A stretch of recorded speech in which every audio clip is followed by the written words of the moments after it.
Perkenalkan, nama saya Sarachan Erla Pratama dengan NIM 2301211240259. Nah, di sini saya akan menjelaskan tentang teori sampling. Teori sampling merupakan suatu studi tentang hubungan antara populasi dengan sampel yang diambil dari populasi tersebut. Teori ini dapat dilakukan untuk menduga parameter populasi seperti mu dan berdasarkan statistik sampel dan SD. Sampling dapat dilakukan dengan pengembalian dan tanpa pengembalian setiap unsur dari populasi, di mana jumlah unsurnya dapat terbatas atau tak terbatas. Pada populasi yang terbatas, di mana sampling dilakukan dengan pengembalian, secara teoritis dapat dianggap sebagai populasi tak terbatas. Andai kata kita mengambil semua sampel yang mungkin besarnya N dari populasi tertentu. Untuk setiap sampel kita dapat hitung statistiknya seperti rata-rata, simpangan baku, atau proporsi yang dapat membeda menurut sampel-sampel yang ada. Sehingga akan diperoleh suatu sebaran dari statistik yang disebut sebaran sampling. Bila statistik yang diukur adalah nilai rata-rata sampel, maka sebarannya disebut sebaran sampling rata-rata.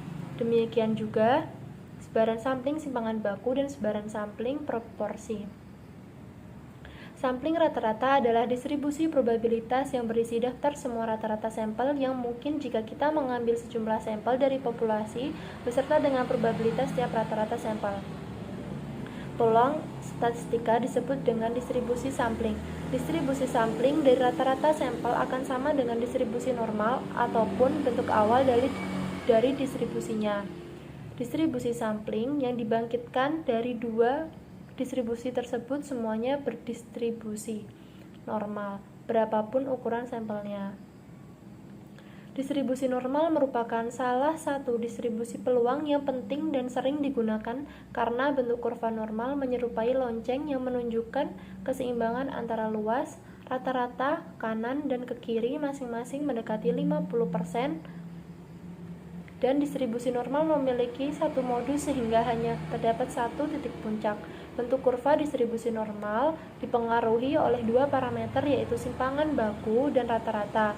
Nilai dari simpangan baku menentukan bentangan dari kurva sedangkan nilai dari rata-rata menentukan pusat simetrisnya. Perkenalkan, nama saya Muhammad Rika Fujia, NIM saya 2301121140248. Jika diberikan soal seperti ini, maka kita pertama-tama harus mengetahui yang diketahui di dalam soalnya dulu. Maka kita bagi-bagi seperti ini. Selanjutnya kita menggunakan rumus yang sudah diberikan di diktat, ya, rumus yang waktu kemarin ada dan sekarang pakai lagi dan dimasukkan jadi seperti ini. Lalu kita tinggal cari-cari, tinggal dimasukkan yang tadi diketahui sebelumnya ke rumus yang ada di sini. Jadi hasilnya seperti ini. Dan setelah begitu jawabannya bisa diketahui seperti ini. Perkenalkan, saya Rasidi Diovan dengan NIM 230111211140263 kelompok 9 statistika. Di sini saya akan menyampaikan salah satu contoh soal mengenai sebaran sampling rata-rata. Contoh soal, populasi hewan ternak dengan N sama dengan 5 memiliki bobot badan dengan satuan kilogram masing-masing 15, 9, 11, 13, 12. Kemudian diambil sampel N kecil itu 2 yang dapat diambil tanpa pengembalian dari populasi tersebut jika rata-ratanya 12 dan simpangan bakunya 12. Hitunglah rata-rata dari sebaran sampling rata-rata dan simpangan baku dari sebaran sampling rata-rata. Jawabannya untuk rata-rata dari sebaran sampling rata-rata, langkah pertama menggunakan kombinasi, yaitu kombinasi 5 dan 2 yang menghasilkan jawaban 10. Lalu langkah berikutnya, masukkan angka-angka tersebut dalam tabel seperti ini. 15 ditambah 9 bagi 2 sama jawabannya 12 dan seterusnya hingga 13 tambah 12 dibagi 2 sama dengan 12,5. Lalu langkah akhirnya mu x sama dengan rata-rata dari semua yang ada di kolom tersebut dibagi dengan 10 yang hasilnya menjadi 12. sesuai dengan sifatnya, yaitu rata-rata sama dengan rata-rata dari sebaran sampling rata-rata. Berikutnya simpangan baku dari sebaran sampling rata-rata dengan rumus sigma X sama dengan sigma per akar N kecil dikali akar N besar dikurangi N kecil per N besar dikurangi 1.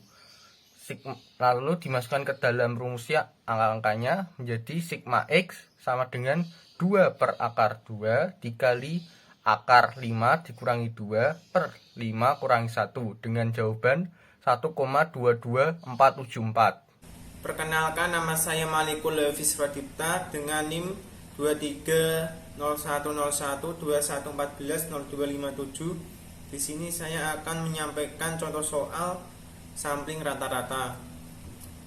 Soalnya, populasi ayam dengan N besar sama dengan 4 memiliki bobot badan kilogram masing-masing 4,3, 6,7. Kemudian diambil sampel N kecil sama dengan 2 yang dapat diambil tanpa pengambilan dari populasi tersebut jika mu sama dengan 5 dan standar deviasi 2,5. Hitunglah rata-rata dari sebaran sampling rata-rata dan simpangan baku dari sebaran sampling rata-rata. Jawabannya, rata-rata dari sebaran sampling rata-rata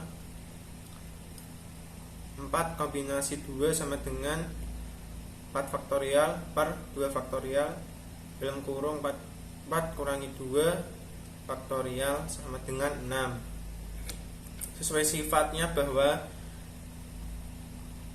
mu sama dengan mu X, jadi mu X sama dengan 5.